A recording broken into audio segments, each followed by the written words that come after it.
அன்புள்ள தமிழ்ச் சொந்தங்களுக்கு டாக்ஸில்லா தமிழின் வணக்கங்கள். 7ஆம் வகுப்பு இயல் 2 கவிதை பேழை. காடு. இயற்றியவர் சுரதா. இச்செய்யுள் பகுதியில் உள்ள மனப்பாட பாடலை இசைப்பாடல் வழியாக பாடலாம். வாங்க மாணவர்களே.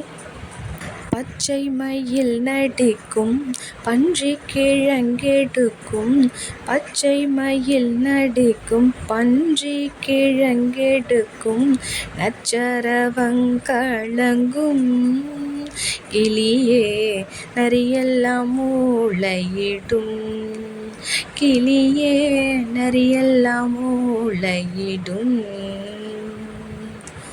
அதிமதுரத் தழையை யானைகள் தின்றபடி, அதிமதுரத் தழையை யானைகள் தின்றபடி, புதுநடை போடுமடி கிளியே பூங்குயில் கூவுமடி, கிளியே பூங்குயில் கூவுமடி. சிங்கம் புலி கரடி சிறுத்தை விலங்கினங்கள், சிங்கம் புலி கரடி சிறுத்தை விலங்கினங்கள், எங்கும் திரியுமடி கிளியே இயற்கை விடுதியிலே, கிளியே இயற்கை விடுதியிலே.